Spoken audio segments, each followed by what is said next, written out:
नमस्कार साथियों, आप सभी का स्वागत है। आज इस क्लास में हम अपराध यानी क्राइम के बारे में विस्तार से चर्चा करेंगे। इसके अर्थ एवं परिभाषा, इसकी विशेषताएं, अपराध के प्रकार और सबसे महत्वपूर्ण अपराध के सिद्धांत और अपराधियों का वर्गीकरण। तो आज हम इस भाग में, इस क्लास में इन सब पे चर्चा करेंगे। सबसे पहली बात आती है कि अपराध किसे कहते हैं। सब जानते हैं कि अपराध क्या होता है और ये हर रोज राजनेताओं पे या जो शासक दल होता है उस पे आरोप लगते रहते हैं कि इस राज में अपराध है वो बहुत ज़्यादा बढ़ गए हैं। तो क्या है अपराध? तो एक तो देखो, ये सार्वभौमिक अवधारणा है। दुनिया में सभी जगह, सभी समाजों में क्राइम होता ही होता है। इमाइल दुर्खिम ने कहा था कि अपराध भी एक सामाजिक तथ्य है और एक ये सार्वकालिक समस्या है, यानी सभी समाजों में पहले भी थी, अब भी है और आगे भी रहेगी। इसको न्यून किया जा सकता है, कम किया जा सकता है, अपराधों को पूर्णतः समाप्त नहीं किया जा सकता। तो बात होती है कि अपराध किसे कहते हैं। तो यहाँ गौर से देखना, अपराध क्या है? सामाजिक नियमों या वैधानिक नियमों, दो बात कह दी यहाँ पे। सामाजिक नियमों या वैधानिक नियमों का उल्लंघन करना अपराध कहलाता है। तो अपराध को हम दो प्रकार से परिभाषित कर सकते हैं, एक कानूनी या वैधानिक परिभाषा इसकी, और एक सामाजिक तौर पे। जैसे कि कोई एक लड़का और एक लड़की जो इंटरकास्ट मैरिज करते हैं या इंटर रिलेशन मैरिज करते हैं, जो दूसरे जाति या धर्म में विवाह करते हैं, वो सामाजिक तौर पे अपराध है, लेकिन कानूनी तौर पे अपराध नहीं है। तो ये दोनों अपराध है वो अलग अलग है। तो हम अगर एक विज्ञान पढ़ रहे हैं तो हम कानूनी परिभाषा को ज़्यादा तवज्जो देंगे, सामाजिक अवधारणा को कम देंगे। अगर इंटरकास्ट मैरिज की है तो समाज अगर विरोध कर रहा है तो कहीं दूसरे समाज में चले जाएंगे, वहाँ विवाह हो जाएगा, लेकिन कानूनी रूप से वैध होना चाहिए। तो कानूनी परिभाषा को हम ज़्यादा स्वीकार करते हैं। तो ये अलग अलग परिभाषाएं हैं, कुछ परिभाषाएं सामाजिक है और कुछ परिभाषाएं कानूनी है। वो आपको आइडिया लग जाएगा कि कौन सी परिभाषा कानूनी है और कौन सी सामाजिक है। एलियट एवं मेरिल ने क्या कहा कि अपराध कानून द्वारा निषिद्ध वह कार्य है, कानून जिनको प्रतिबंधित करता है, अगर कोई ऐसा कृत्य करता है तो उसे अपराध करता है, और ऐसे कृत्य के लिए कानून में दंड का प्रावधान है, उसे दंडित किया जा सकता है। इसी प्रकार से कलिनार्ड ने कहा कि अपराध सामाजिक नियमों से विचलन है। एक विचलन भी अपराध है, वो विचलन के अंतर्गत ही आते हैं। विचलन पे, सामाजिक विचलन पे विस्तार से चर्चा मैं कर चुका हूँ, जिसमें मर्टन का सिद्धांत है वो सबसे अधिक माना जाता है, उस पे मैं अलग से चर्चा कर चुका हूँ। तो आज हम विचलन पे चर्चा नहीं करेंगे, हम केवल अपराध पे चर्चा करने वाले हैं। ये परिभाषाएं हैं जो परीक्षाओं में बार बार पूछी जाती है। माउरर ने क्या कहा कि अपराध कोई भी वह क्रिया है यानी कृत्य है जिसमें सामाजिक मानदंड या कानून का उल्लंघन होता है। इन्होंने दोनों ही परिभाषा दे दी। इन्होंने सामाजिक परिभाषा क्या दी कि अपराध कोई भी वह क्रिया जिसके द्वारा सामाजिक मानदंडों का उल्लंघन होता है, और कानूनी परिभाषा तो इसमें ये चीज़ काट देते हैं वो। सेठना ने क्या कहा, ये 2 बार एग्जाम में पूछा जा चुका है। कितनी बार? 2 बार एग्जाम में पूछा जा चुका है कि अपराध वह कार्य या त्रुटि है जिसके लिए कानून दंड देता है। ये परिभाषा किसने दी? तो किसने दी? सेठना ने दी। हाल जेरोम क्या कहते हैं? कानून द्वारा निषिद्ध या जानबूझकर किया गया कृत्य अपराध है जिसके लिए दंड का प्रावधान है। गिलिन एवं गिलिन ने क्या कहा, ये परिभाषा थोड़ी सी अलग है कि कानून के दृष्टिकोण से अपराध किसी देश के कानून के विरुद्ध कार्रवाई है। किसके विरुद्ध? कानून के विरुद्ध कार्रवाई है। तो वो इनडायरेक्टली क्या कहते हैं कि देश के विरुद्ध कार्रवाई है। देश का कानून है, अगर कानून के खिलाफ है तो देश के खिलाफ है। गिलिन एवं गिलिन ये इनडायरेक्ट रूप से ये कहना चाहते हैं।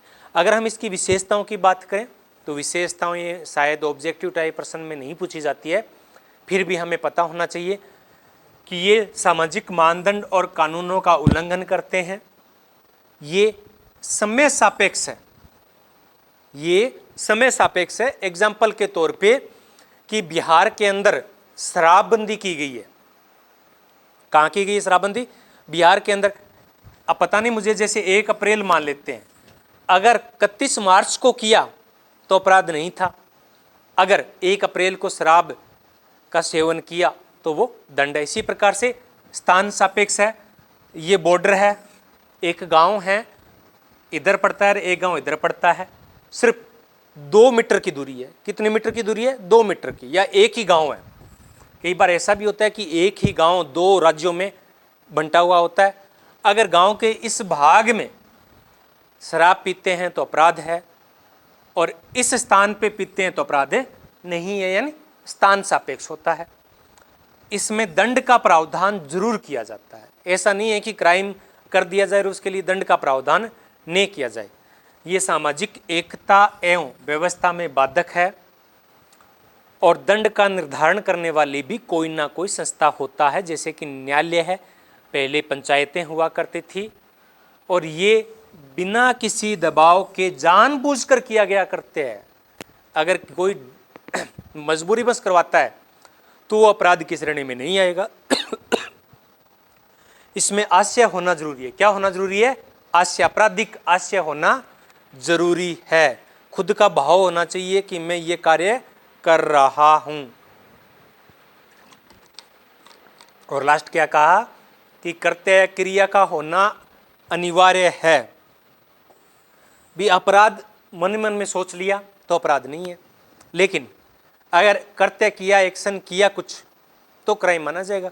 लेकिन कुछ अपराध ऐसे भी होते हैं आईपीसी भारतीय दंड संहिता के अंदर, जैसे कि डाका डालना। अगर कोई डाका डालने की प्लानिंग भी कर रहा है, डाका डाला नहीं है लेकिन डाका डालने की प्लानिंग कर रहा है, तो वो भी अपराध की श्रेणी में आएगा, लेकिन ये अपवाद स्वरूप है। अगर हम इसके प्रकारों की बात करें कि अपराध कितने प्रकार के होते हैं, ये भी महत्वपूर्ण है। इससे भी प्रश्न है वो बनते हैं और कई बार पूछे भी जा चुके हैं। एलियट एवं मेरिल ने क्या कहा कि अपराध 2 प्रकार के होते हैं, गंभीर अपराध और कम गंभीर अपराध, साधारण अपराध और जघन्य अपराध। सदरलैंड ने भी यही कहा था, साधारण अपराध और जघन्य अपराध। तो एलियट एवं मेरिल ने भी ये वर्गीकरण दिया था और सदरलैंड ने भी ये दिया था। लोम्ब्रोसो ने अपराधों के या अपराधियों के 4 प्रकार बताए, एक जन्मजात अपराध, एक आकस्मिक अपराध, एक पागल अपराधी और एक कामुक अपराधी। एक कामुक अपराधी, ये 4 प्रकार के अपराधियों के प्रकार लोम्ब्रोसो के द्वारा बताए गए हैं, जो कि महत्वपूर्ण है। सदरलैंड ने 2 आधारों पे बताया, एक तो हम चर्चा कर चुके हैं साधारण और जघन्य अपराध, एक निम्न वर्ग अपराध और एक स्वेत वसन अपराध। यानी एक तो निम्न वर्ग का अपराध होता है और एक स्वेत वसन यानी जो नेताओं के द्वारा अपराध किया जाता है या फिर व्यापारियों के द्वारा अपराध किया जाता है। हेज ने भी अपराध के 4 प्रकार बताए, प्रथम अपराधी, आदतन अपराधी, आकस्मिक अपराधी और पेशेवर अपराधी। इसी प्रकार से बोंगर ने भी 4 भागों में अपराधों को विभाजित किया है, उद्देश्यों के आधार पे भी। अपराधों का उद्देश्य क्या है? एक उद्देश्य होता है धन एकत्रित करना, एक होता है दूसरे का नुकसान करना, एक होता है राजनीतिक अपराध। इस प्रकार से इन्होंने भी 4 भागों में अपराधों को विभाजित किया है। आर्थिक अपराध जैसे चोरी हो गया, डाका डालना हो गया, करप्शन हो गया। एक यौन संबंधी अपराध जिसमें लज्जा भंग करना हो जाता है, बलात्कार आ जाता है, दुष्कर्म आ जाता है। राजनीतिक अपराध होता है देशद्रोह आ जाता है, इसमें किसी देश दूसरे देश की जासूसी करना राजनीतिक अपराध की श्रेणी में आता है, या देश के खिलाफ युद्ध छेड़ देना इसमें आता है, और विविध जो अन्य प्रकार के अपराध हैं वो बताए। लेमर्ट ने भी 2 प्रकार के अपराध बताए, स्थितिजन्य अपराध और सुव्यवस्थित अपराध। स्थितिजन्य अपराध और सुव्यवस्थित, एक होता है तत्काल किसी को गाली निकाल दी और उसको गुस्साया और उसने उसके थप्पड़ लगा दिए, मारपीट कर दी या उसकी हो सकता है हत्या भी कर दी, पहले से कोई योजना नहीं होती है, तो वो किस में आएगा, स्थितिजन्य में आएगा। लेमट ने उसे स्थितिजन्य कहा है कि तत्काल ही कुछ ऐसी परिस्थितियां बनी कि व्यक्ति क्राइम के लिए अग्रसर हो गया। और एक होता है सुव्यवस्थित, प्लानिंग के तहत कार्य करना। तो ये दो प्रकार के अपराध है वो लेमर्ट के द्वारा बताए गए। किलनार्ड और क्विन्ने ने 6 प्रकार के अपराध आए बताए। कितने प्रकार के अपराध बताए, 6 प्रकार के। क्रिमिनल बिहेवियर सिस्टम्स 1967 के अंदर 6 प्रकार के अपराध बताए। एक हिंसात्मक अपराध, मारपीट कर लेना, संपत्ति के विरुद्ध अपराध, व्यवसायिक अपराध, व्यवसाय के अंदर जैसे करप्शन हो गया या किसी कर की चोरी करना, राजनीतिक अपराध जैसे जासूसी हो गया, परंपरागत अपराध जैसे चोरी है, लूट है, ये पहले भी चलते आ रहे थे, अब भी होता है, डाकू है, सार्वजनिक व्यवस्था के खिलाफ अपराध, ये थोड़ा सा इंपॉर्टेंट है। कुछ अपराध ऐसे होते हैं जो किसी का नुकसान नहीं करते हैं, व्यक्तिगत नहीं होते हैं, लेकिन क्या होते हैं, सार्वजनिक व्यवस्था को भंग करते हैं। जैसे कि मादक द्रव्य का सेवन करना, जुआ खेलना, वेश्यावृत्ति करना। तो इसमें कोई पीड़ित या ऐसा कुछ नहीं होता है, खुद ही उससे लाभान्वित होते हैं, करने वाला भी और कराने वाला दोनों लाभान्वित होते हैं उससे। अगर कोई शराब बेच रहा है और कोई शराब खरीद रहा है, कोई वेश्यावृत्ति कर रहा है और उसके साथ कोई पुरुष वेश्या उसके पास जा रहा है, तो वो दोनों ही से लाभान्वित होते हैं। तो इस कारण इनकी पुलिस में शिकायत है वो नहीं होती है। इसे शिकार विहीन या पीड़ित विहीन अपराध भी कहा जाता है। क्या कहा जाता है, शिकार विहीन या पीड़ित रहित अपराध, यानी इसमें पीड़ित कोई नहीं होता है फिर भी क्राइम होता है। अब है अपराधों से संबंधित सिद्धांत कौन कौन से, अपराध क्यों होते हैं, सिद्धांत किस लिए जाते हैं, सिद्धांत क्यों का आंसर देते हैं कि अपराध है वो क्यों होते हैं, इसके पीछे कारण क्या है। हर कोई तो अपराध नहीं करता है, कुछ ही लोग अपराध करते हैं, तो वो करते हैं तो क्यों करते हैं, उसके पीछे कारण क्या है। तो इनसे लेकर अनेक सिद्धांत दिए गए हैं, उनकी चर्चा आज हम अभी करने वाले हैं। पहले देखो अपराध के बारे में, अपराध तो सदियों से होते आ रहे हैं, जब से समाज विकसित हुआ है तब से ही क्राइम होते हैं। नियम बने हैं तो नियमों का उल्लंघन भी होता है, लेकिन पहले अपराध के कारणों पे ज़्यादा चर्चा नहीं की जाती थी। राजाओं के समय राजा अपने मन मुताबिक अपराध को डिसाइड करता था, किसने अपराध किया और किसको कितनी सज़ा मिलनी चाहिए। लेकिन पहला जो अपराध है, सिद्धांत है, उसे कहते हैं शास्त्रीय सिद्धांत या क्लासिकल सिद्धांत। शास्त्रीय या क्लासिकल सिद्धांत, या फिर उसको कहते हैं सुखवादी सिद्धांत। क्या कहते हैं, सुखवादी सिद्धांत। भी व्यक्ति क्राइम क्यों करता है, अपराध क्यों करता है। अगर कोई आपको गाली देता है, आपके साथ मारपीट करता है, आपको कुछ भला बुरा कहता है, तो वो ऐसा क्यों करता है, उसके पीछे कारण क्या है। तो ये सिद्धांत है, वो पहला सिद्धांत था सुखवादी सिद्धांत, जो बेकेरिया ने दिया था। किसने दिया था, बेकेरिया ने दिया था। बेकेरिया है वो जॉन हावर्ड से प्रेरित थे। जॉन हावर्ड के बारे में पढ़ेंगे हम जब जेल सुधारों की बात होगी। जेल सुधारों में जॉन हावर्ड का नाम सबसे पहले आता है। उन्होंने पहली बार जेलों में सुधार की बात कही, तो उससे प्रेरित होकर बेकेरिया ने ये क्लासिकल सिद्धांत है वो दिया था, जिसे सुखवादी सिद्धांत भी दिया था कहते हैं। उसे इन्होंने अपनी पुस्तक में दिया था 1764 में। 1764 में पहली बार दिया गया था। इनकी पुस्तक का नाम है essays on crime and punishment. इसके समर्थन का है बेंथम और फेयुरबेक, इसके प्रमुख समर्थक हैं। ये सुखवादी सिद्धांत पर आधारित है। ये क्या कहता है कि कोई व्यक्ति जब अपराध करता है तो विवेकपूर्ण तरीके से तर्क वितर्क करके लगाता है कि मैं इसका नुकसान करूंगा तो उसे इतना सुख मिलेगा। हम किसी पे कमेंट कसते हैं, किसी को कुछ भला बुरा कहते हैं क्योंकि हमें सुख मिलता है आंतरिक, या कोई भी ऐसा करता है चाहे कोई कितना भी किसी को परेशान कर रहा है, कत्ल करता है, हम सुनते आते हैं कि उसको बड़ी बेरहमी से मारा गया, उसे काटा गया, तो वो क्यों किया गया? उसे उसको काटने में आनंद आता है, उसको सुख मिलता है। तो जिसके प्रति जितनी ज़्यादा नकारात्मकता होती है उसी तरीके से क्राइम को अंजाम दिया जाता है। तो इससे क्या दुख कम मिलता है और सुख अधिक मिलता है। तो जिस कार्य से व्यक्ति को सुख मिलता है अधिक और दुख कम होता है, कोई किसी को गाली निकाल देता है, कोई किसी को अपमानित करता है, तो बदला लेने के लिए ऐसा करते हैं। और ज़्यादातर जैसे कहते हैं प्रतिशोध, तो प्रतिशोध के कारण है वो क्राइम होते हैं। तो ये सुखवादी सिद्धांत है, यानी प्रतिशोध की अग्नि इतनी ज़्यादा ज्वलंत होती है कि क्राइम और उसका अंजाम उसे नज़र नहीं आता है। अब ये क्या कहता है? ये सिद्धांत कहता है कि अपराधी को उतनी ही सजा मिलनी चाहिए जितना उसने अपराध किया है। आनुपातिक रूप से उसको दंड या मिलना चाहिए। जितना उसको सुख मिला है ना उस कृत्य करने को, उतना उसको दुख दिया जाए। जितना सुख मिला उस सुख से अधिक उसको दुख दिया जाए, ताकि भविष्य में वो ऐसा कार्य ना करे। उसे लगे कि अगर मैंने ये कार्य किया तो जो मुझे सजा मिलेगी वो मेरे सुख से ज़्यादा कठोर होगी। लेकिन इतना कठोर भी नहीं होना चाहिए जैसा कि पहले हुआ करता था। और ये पूर्व निर्धारित होना चाहिए कि किस अपराध के लिए कितनी सजा मिलेगी। ये सिद्धांत है वो परिस्थितियों की अपेक्षा आपराधिक कृत्य पे बल देता है। क्या करता है? आपराधिक कृत्यों पे बल देता है। ये दो चीज़ महत्वपूर्ण है। एक आपराधिक परिस्थितियां ऐसी हो जाती है और एक आपराधिक कृत्य दिया जाता है।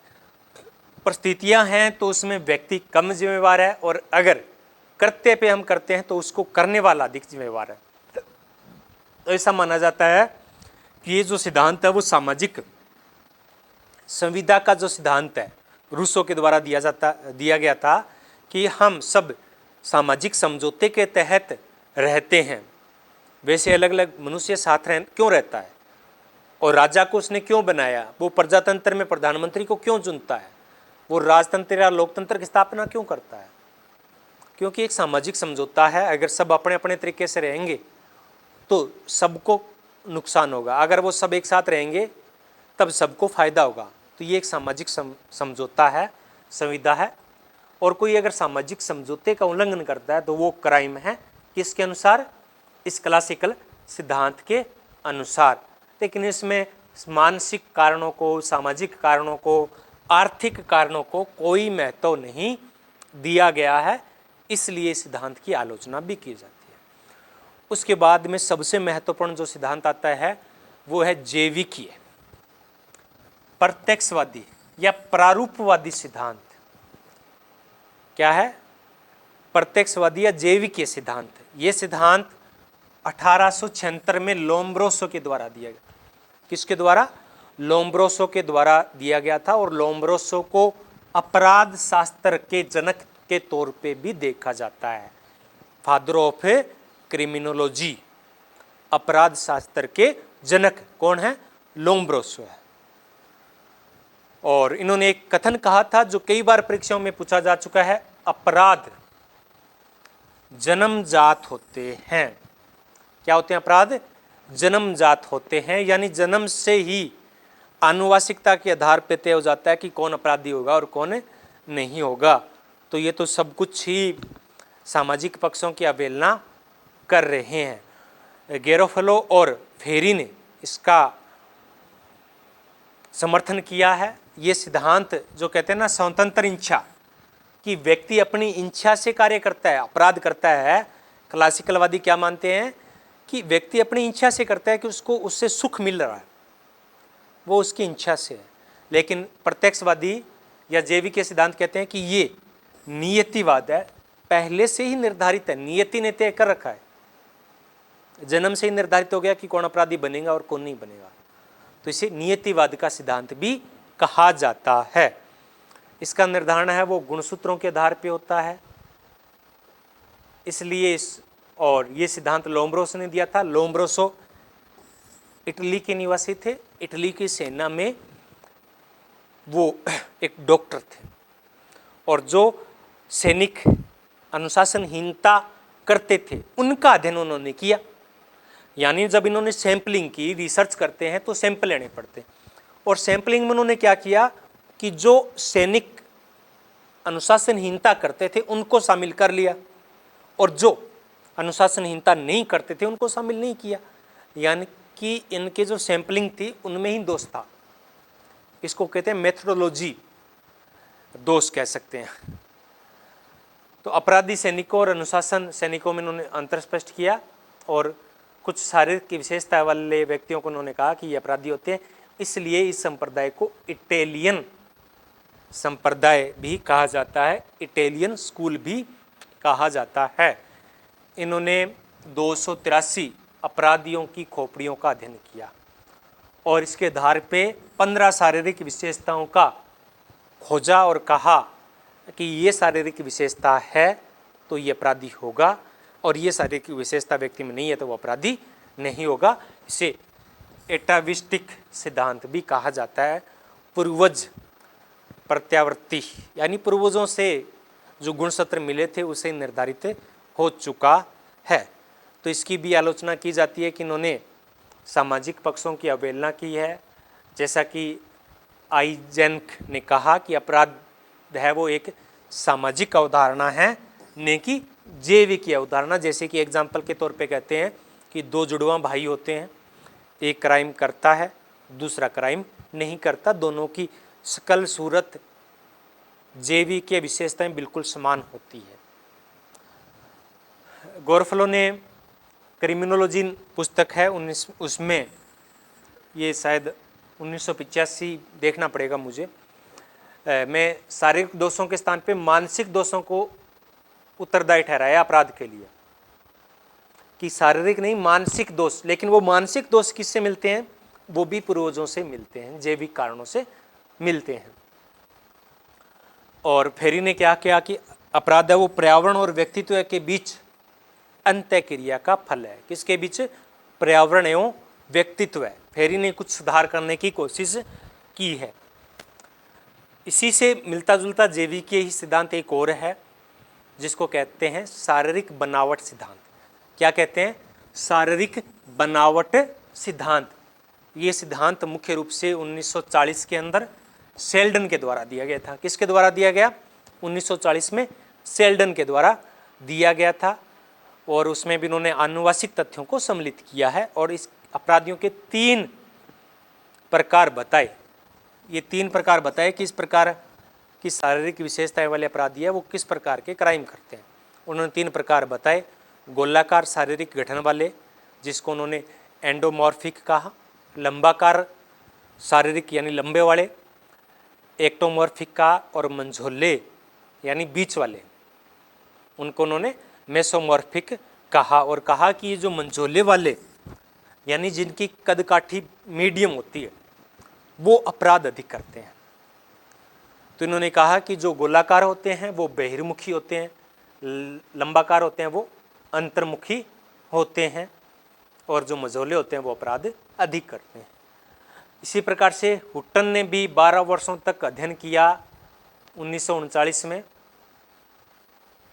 और कहा कि जो अपराध करते हैं उनमें जैविक हीनता होती है, यानी उनकी शारीरिक बनावट के कारण वो अपने आप को हीन महसूस करते हैं, इस कारण से अपराध होते हैं। तो जैविक हीनता के कारण अपराध होते हैं, ऐसा किसने कहा? हुट्टन ने कहा, जैविक हीनता। तो उन्होंने कहा कि जो लंबे कद के दुबले पतले लोग होते हैं वो हत्यारे होते हैं, और जो लंबे कद के भारी शरीर वाले होते हैं वो ठग होते हैं। और इसी प्रकार से गोरिग ने भी कहा 1919 में कि विकृत मानसिक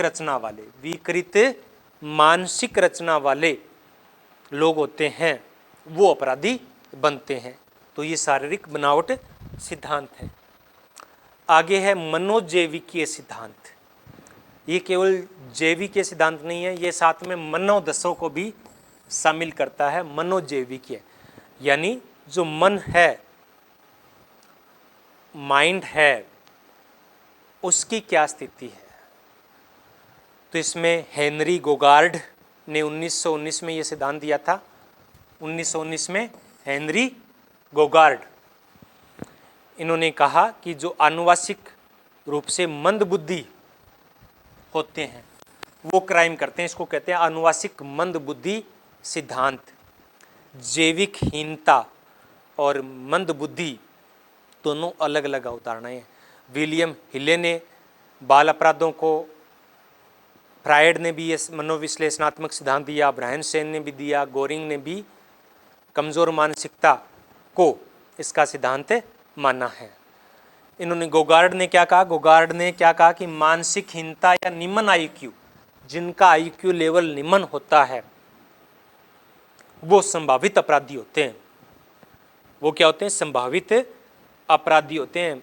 जरूरी नहीं कि वो अपराधी होंगे, लेकिन उनकी गुंजाइश होती है, अगर उनको स्थितियां अनुकूल मिल जाती है तो वो क्राइम करते हैं। तो निम्न मानसिक हीनता या निम्न आईक्यू लेवल, बुद्धिमत्ता जिसकी कम होती है, वो क्राइम होते हैं। हेनरी गोगार्ड ने ऐसा कहा। इसी प्रकार से मनोविश्लेषणात्मक सिद्धांत की बात करते हैं तो फ्रायड ने 3 बातें बताई थी, ईड, ईगो और सुपर ईगो। 3 अवधारणाएं दी थी, एक ईड, ईगो और सुपर ईगो।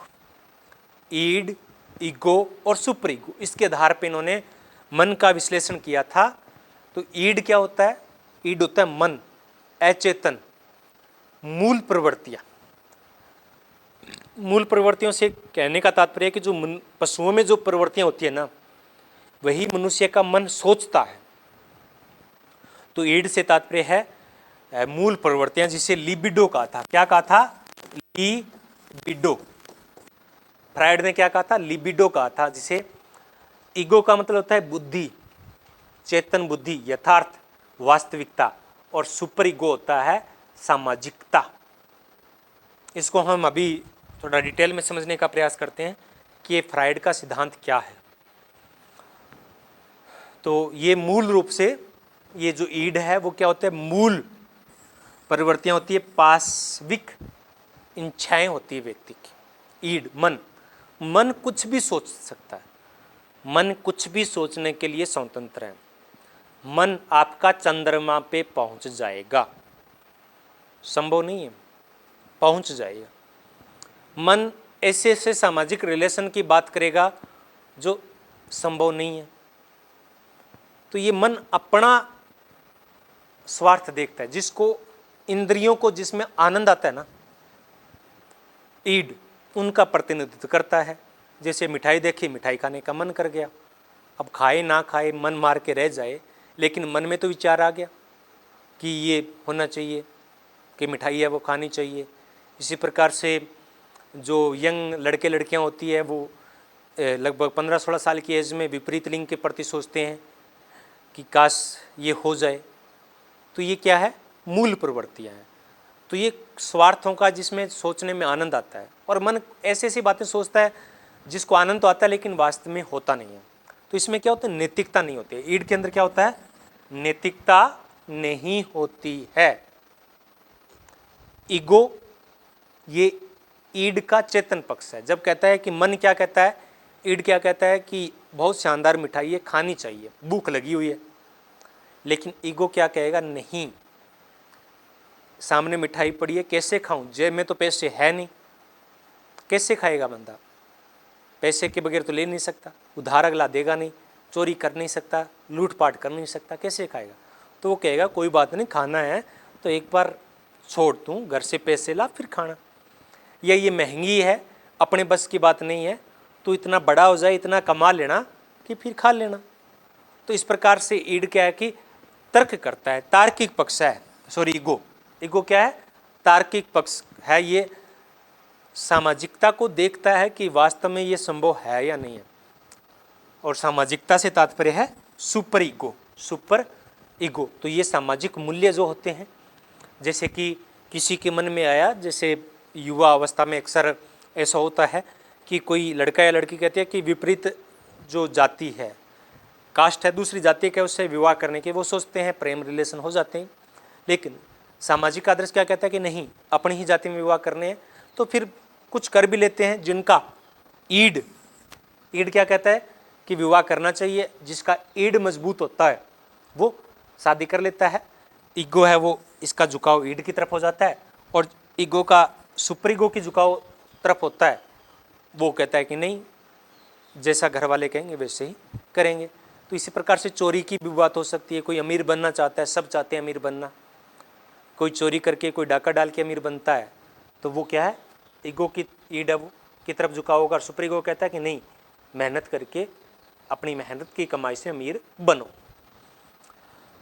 तो ये तीनों जो मस्तिष्क के 3 भाग है, चेतन, अचेतन और अवचेतन, तीनों की बात है वो करता है। और ये कहता है कि जो मेन है, जो मनुष्य का समस्त व्यवहार है वो क्या है, काम प्रवृत्तियों, यौन प्रवृत्तियों, जिसे अंग्रेजी में लिबिडो कहते हैं, उसके लिए होते हैं। और जब इन लिबिडो को, काम प्रवृत्तियों को दमित किया जाता है, तब असामाजिक व्यवहार जन्म लेता है। अब्रायन सेन ने भी एक फॉर्मूला दिया था जो कि कुछ फ्रायड से ही मिलता जुलता है। क्या है, फ्रायड से ही मिलता जुलता है। इन्होंने क्या कहा, T बराबर C क्राइम, T नहीं है, क्राइम है, C क्राइम क्या है, T प्लस, T का मतलब मनोवृत्ति, मन की सोच, प्लस S और बट्टा में R, मनोपरिस्थितियां हैं, T S है जो, और प्रतिरोध क्या है। तो ये क्या कहता है कि व्यक्ति के अंदर का मजबूत जो प्रवृत्तियां हैं, प्रतिरोध कम है, निम्न प्रतिरोध होगा, R कम होगा और T मजबूत होगा, मनोवृत्तियां अधिक ज़्यादा होगी, तो क्राइम होगा ही होगा। अगर प्रतिरोध, मन का प्रतिरोध करने की क्षमता ज़्यादा है, ईगो की, मन को मारने की, ईड को मारने की क्षमता ज़्यादा है, तो क्राइम नहीं होगा। तो ये अन्य सिद्धांत थे। अब हम मेन बिंदु पे आते हैं। हमारा जो है समाजशास्त्र, ये सारे के सारे सिद्धांत है वो समाजशास्त्रीय कम और बायोलॉजिकल ज़्यादा है। लेकिन अब हम बात करेंगे सोशियोलॉजिकल थियरीज की, समाजशास्त्रीय कारण क्या है। तो अब हम बात करते हैं समाजशास्त्रीय सिद्धांतों के बारे में। समाजशास्त्रीय सिद्धांत भी बहुत सारे हैं, शायद थोड़ी बोरियत महसूस हो रही होगी, लेकिन बोरियत से काम नहीं चलने वाला है। थक गए तो भी हमें पढ़ना तो पड़ेगा ही पड़ेगा, नींद आ रही है तो जागना पड़ेगा, सो रहे हैं तो उठना पड़ेगा, क्योंकि सपने साकार करने के लिए सोना जरूरी नहीं है, क्योंकि सोएंगे फिर सपने आएंगे तो वो सच नहीं होते हैं। सपने कौन से सच होते हैं? एपीजे अब्दुल कलाम ने कहा था कि सपने वो सच नहीं होते जो हम नींद में देखते हैं, सोकर देखते हैं। सपने वो सच होते हैं जिसके लिए हम सोना छोड़ देते हैं, या जो हमें सोने नहीं देते हैं। तो कुछ भी हो, हमें मेहनत तो है वो कंटिन्यू करनी पड़ेगी। और क्राइम है वो बदलता रहता है। क्राइम क्या है? बदलता रहता है। क्राइम हो सकता है कि सरकार बदल जाए ही क्राइम बदल जाए। पहले राजा का विरोध करना ही क्राइम था, लेकिन अब राजा बचे नहीं, राजा को कुछ गाली गुली बको कुछ नहीं होता है। पहले इंटरकास्ट बहुत बड़ा अपराध था, या बहुत बड़ी छोटी चीज़ें होती थी, उससे जाति बहिष्कृत कर दिया जाता था, लेकिन अब नहीं है। तो पहले अपराध और अब में बदल चुके हैं, जमाना ही बदल चुका है। पहले तो किसी पुजारी या पादरी को गाली देना ही अपराध था, लेकिन अब नहीं है। अब स्वतंत्रता है, अभिव्यक्ति की आज़ादी है। एग्जाम्पल के तौर पे एक मध्यकालीन में जैसे यूरोप में क्या थे, सामंती व्यवस्था थी। क्या थी? सामंती व्यवस्था थी, जिसमें पोप थे और पादरी थे, वो उच्च स्थिति पे को प्राप्त थे। तो पोप क्या करते थे? सर्वोसर्वा थे। क्या थे? पोप थे या पादरी थे, वो क्या थे? सर्वोसर्वी थे। जो कुछ बोल देते थे, क्यों बाइबल में क्या लिखा है ये केवल पोप ही बता सकते थे, वही पढ़ सकते थे। साधारण व्यक्ति तो पढ़ ही नहीं सकता था, उसको तो उपलब्ध ही नहीं होता था। हम पढ़ते ना कि ये चीज़ से पाप होगा, ये पुण्य होगा, जितना प्राचीन समय होता है उसमें पाप और पुण्य की परिस्थितियाँ वो अलग अलग होती है। तो इसी प्रकार से ईसाइयों में भी पाप और पुण्य की अवधारणा बहुत मजबूत है और मध्यकाल में तो बहुत ज़्यादा मजबूत थी। पुनर्जागरण काल आया, उसके बाद में परिस्थितियाँ बदली।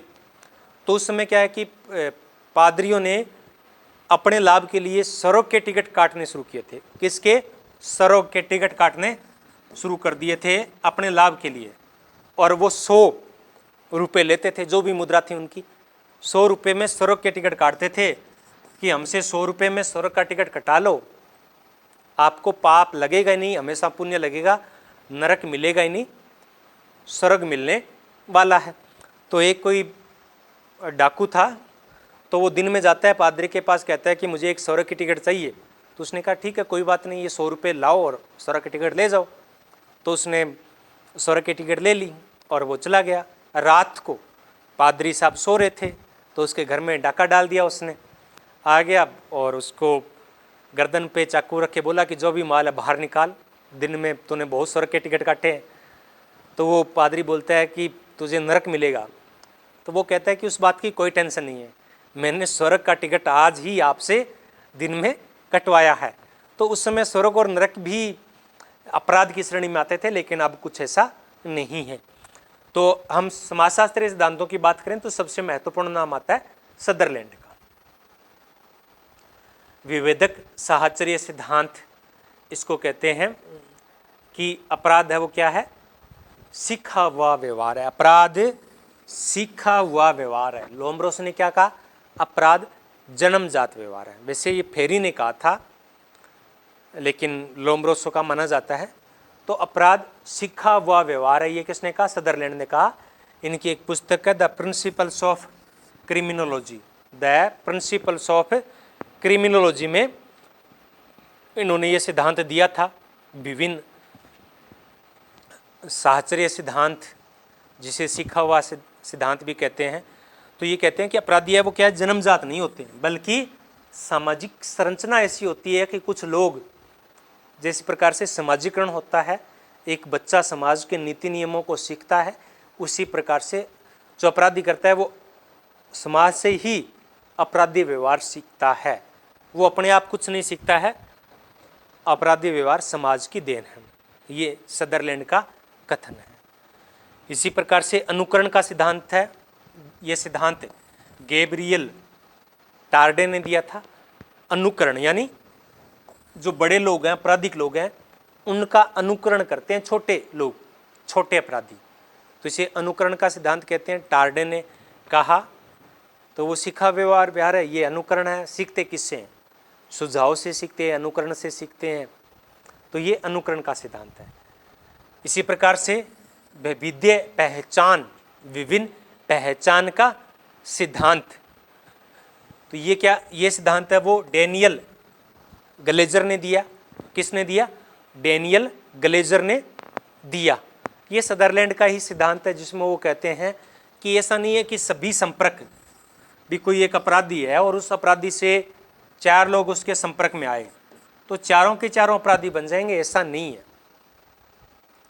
वो जिसको पहचानता है, अपनी पहचान उसके साथ जोड़ता है, वही अपराधी बनते हैं। 2 ने जोड़ा और 2 ने नहीं जोड़ा तो 2 अपराधी बनेंगे। यानी सभी सामाजिक संपर्क अपराध सीखने के कारण नहीं बनते। एक है लेबलिंग, लेबल लगा देना किसी पे, चिन्हित सिद्धांत। ये सिद्धांत हार्वर्ड बेकर ने 1963 में दिया। कब दिया?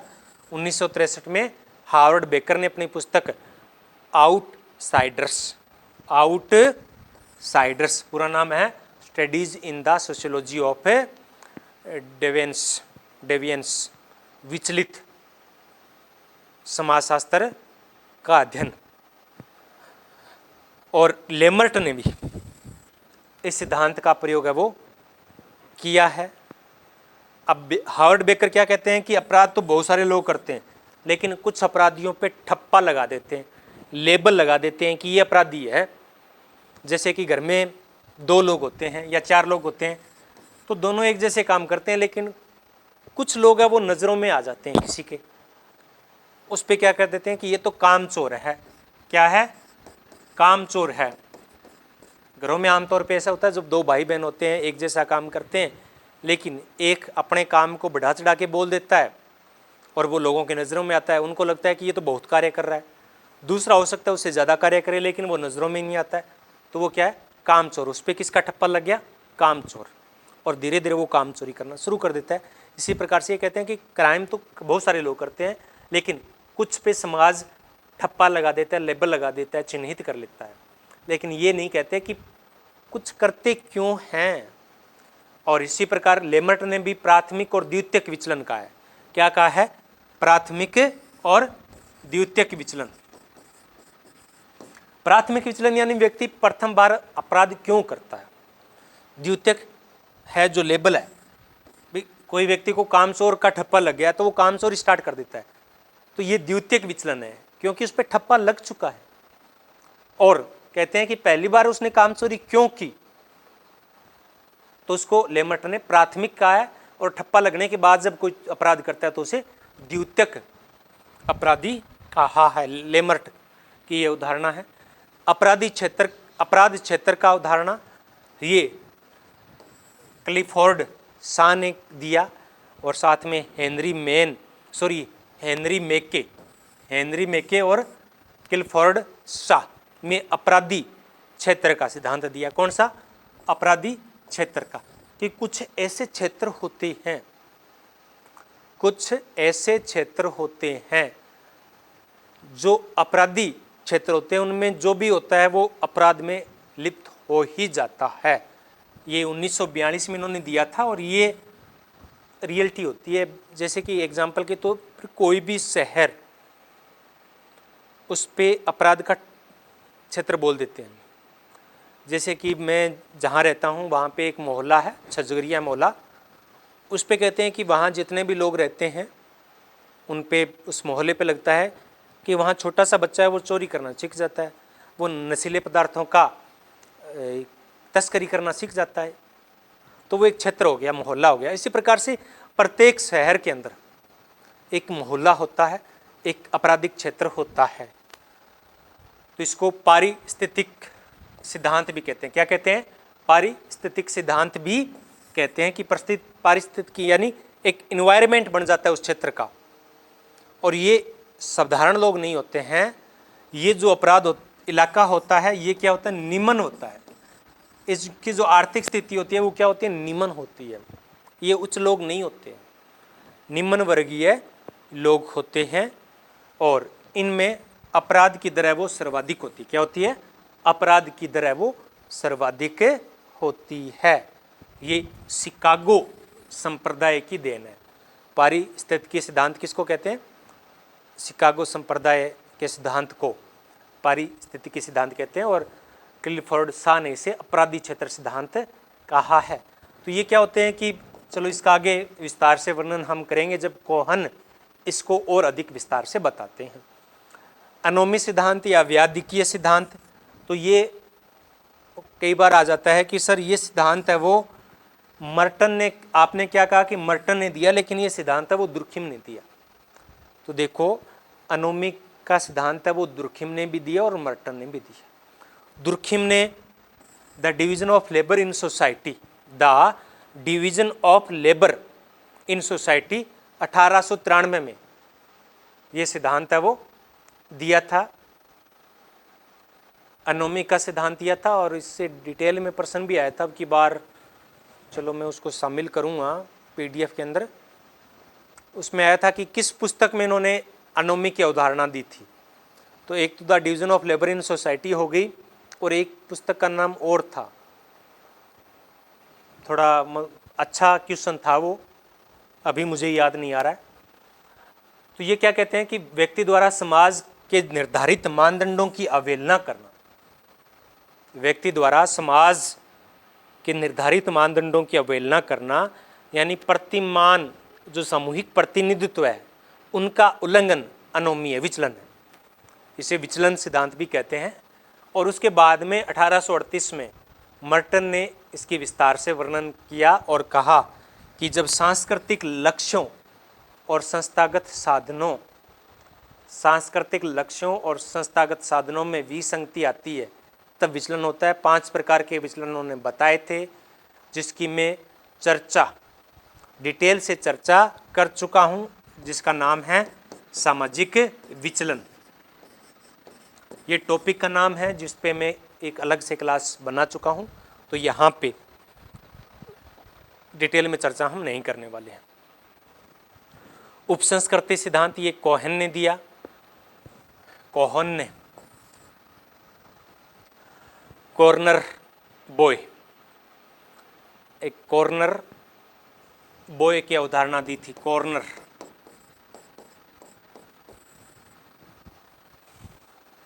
तो उसमें वो कहते हैं कि वो उपसंस्कृति हो जाती है। इसमें थ्रेसर और क्लोनार्ड कोहलिन भी शामिल है, तो इसकी अभी हम डिटेल में चर्चा करेंगे। तो इस सिद्धांत के अंतर्गत एक सिद्धांत है विभेदक अवसर सिद्धांत। उपसंस्कृति सिद्धांत के अंतर्गत ही कई सिद्धांत है, तो ये सारे के सारे सिद्धांत है उपसंस्कृति सिद्धांत है। तो इसमें पहला सिद्धांत आता है विभेदक अवसर सिद्धांत।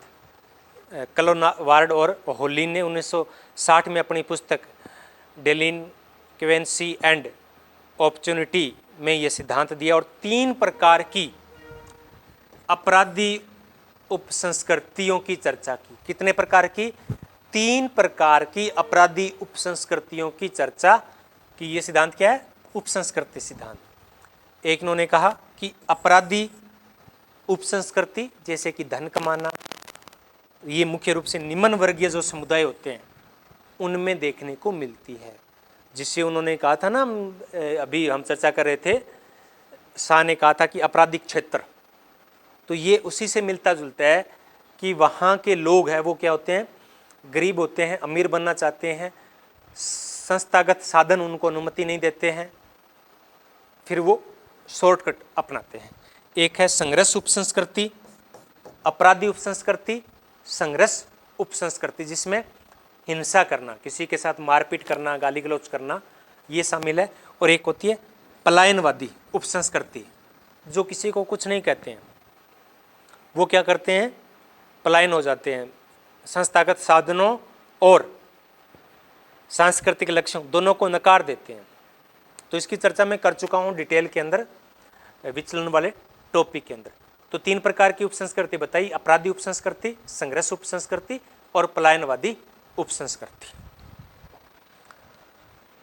एक तो सिद्धांत और है प्रतिशोध या प्रतिकूल आत्म या प्रतिकूल स्वधारणा सिद्धांत। प्रतिकूल स्वधारणा, अपने आप के प्रति प्रतिकूल धारणा विकसित करना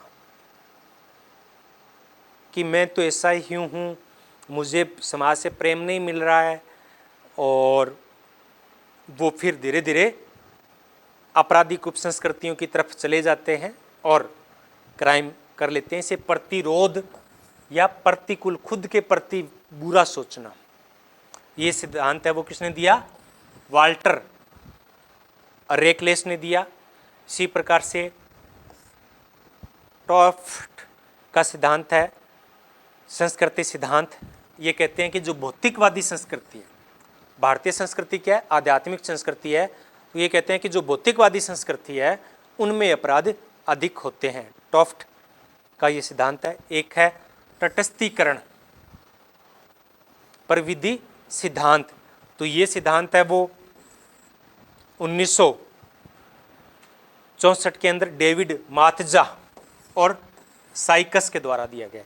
डेविड मात्जा और साइकस के द्वारा दिया गया है। तटस्थीकरण यानी वो जो सामाजिक नियम होते हैं उनके प्रति तटस्थ हो जाते हैं, उनको अच्छा या बुरा अपने हिसाब से मानना शुरू कर देते हैं। तो ये डेविड मात्जा और साइकस के द्वारा दिया गया है।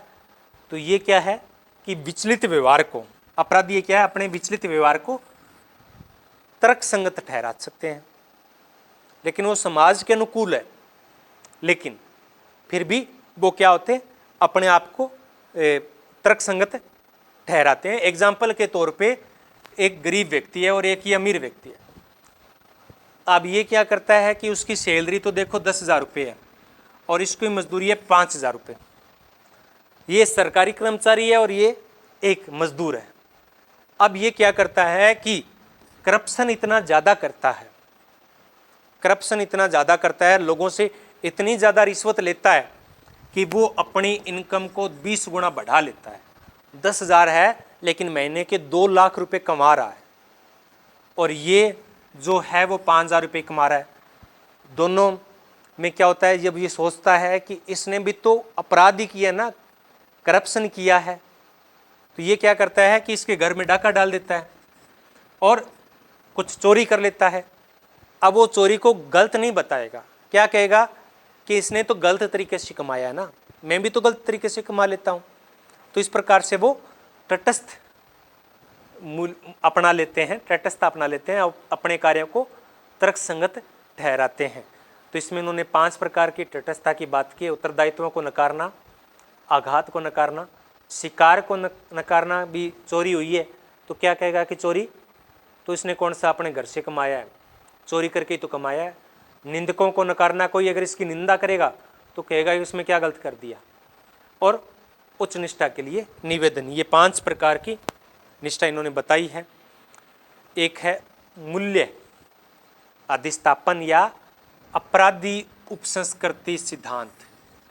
अपराधी उपसंस्कृति सिद्धांत, ये सिद्धांत है वो अल्बर्ट कोहन के द्वारा दिया गया है। इसे मध्य या श्रमवर्गीय सिद्धांत भी कहते हैं। तो ये सिद्धांत 1955 में अपनी पुस्तक the delinquent boys the culture of gang, the culture of gang, यहाँ गैंग की अवधारणा है, गैंग की बात है, वो मुख्य रूप से किसने की थी, थ्रेसर। थ्रेसर है एक जिन्होंने अपराध शास्त्री है, जिन्होंने गैंग पे भी एक अलग पुस्तक लिखी है, मैं अभी याद नहीं कर पा रहा हूँ।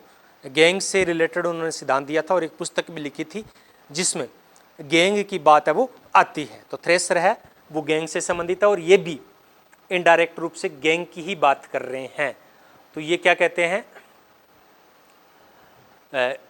इसे मध्य मूल्यों को अस्वीकार करते हैं। क्या करते हैं, मध्य मूल्यों को या जो मूल्य है उनको अधिस्थापित करते हैं, अपने मूल्यों को स्थापित कर लेते हैं। जैसे मैंने अभी एग्जांपल दिया कि वो चोरी करना, कहते हैं कोई बात नहीं, चोरी किया तो इन्होंने कौन सा कमाया है, मेहनत तो करता नहीं है, पूरे दिन ऑफिस में रहता है, काम कुछ करता नहीं है, घर पे रहता है, मस्ती करता है, तो हमने कुछ कर लिया तो उससे क्या फ़र्क पड़ता है। तो इस प्रकार से जो सामाजिक मूल्य होते हैं वो चोरी को भी क्या है, अस्वीकार कर देते हैं। एक आर्थिक सिद्धांत है, फोर्नासारी और बोगर ने दिया था, और बहुकारक सिद्धांत है वो सिरिल बर्ट ने दिया था।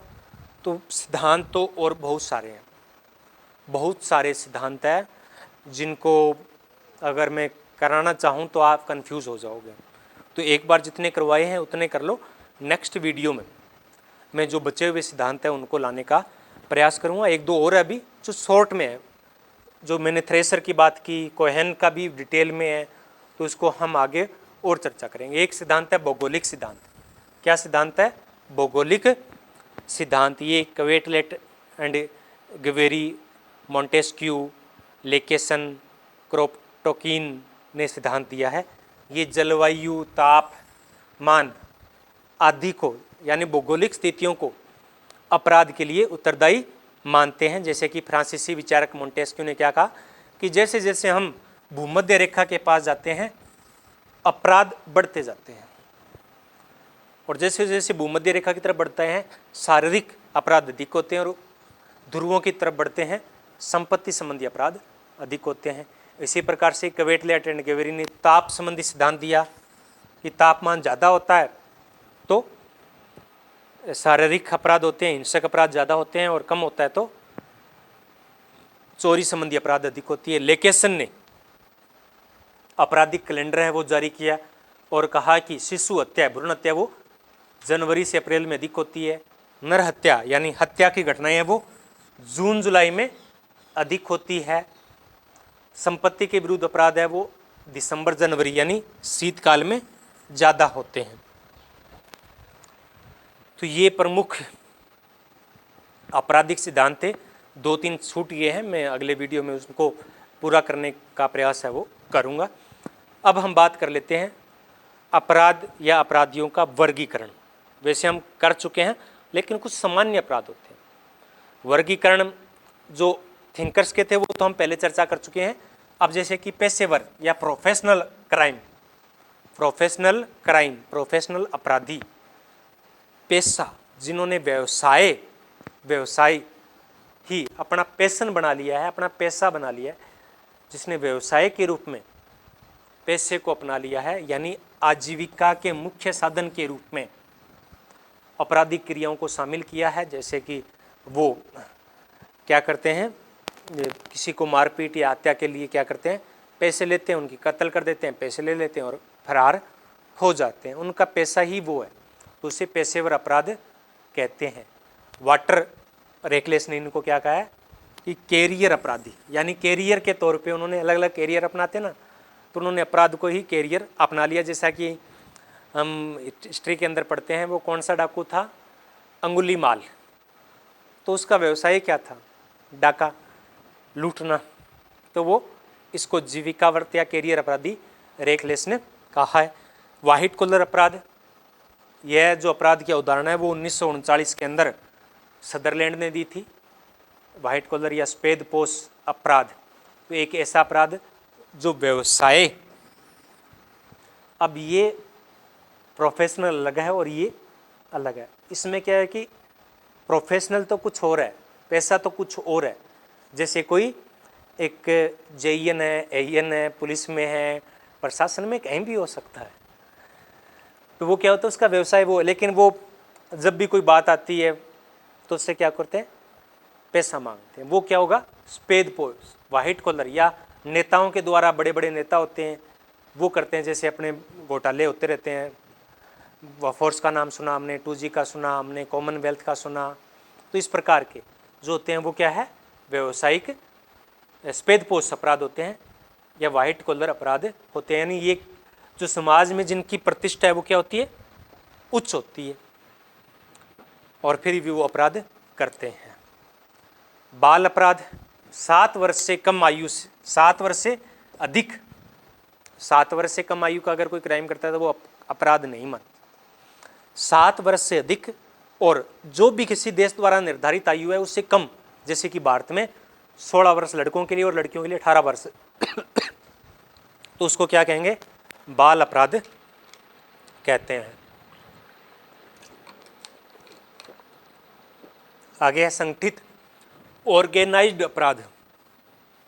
तो संगठित अपराध होते हैं गैंग बनाना, संघ, ऑर्गेनाइजेशन बना के, संघ बना लेना। तो इसमें कुछ व्यक्ति समूह बनाकर क्राइम करते हैं। सहकारी अपराध भी कहते हैं, जैसे डाका डालना होता है, चोरी एक व्यक्ति कर सकता है, लूट है वो हो सकती है, लेकिन डाका डालना कई लोग मिलकर करते हैं। गैंगस्टर होते हैं, माफिया होते हैं, वाहन चोर गिरोह होते हैं।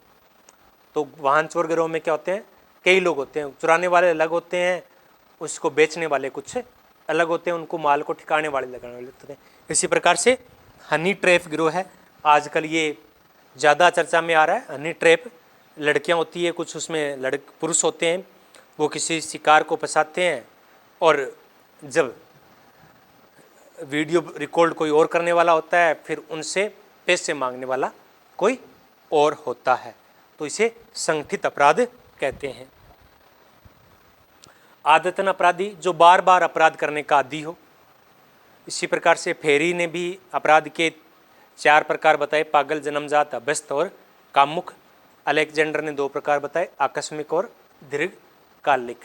तो ये आज की हमारी क्लास थी। हमारा एक ऐप है जिसे आप प्ले स्टोर से डाउनलोड कर सकते हैं, जिसका नाम है sociology classes in Hindi. Play store से आप इसको डाउनलोड कर सकते हैं। आपने इतने प्रेम से सुना, इसलिए आप सभी का बहुत बहुत धन्यवाद।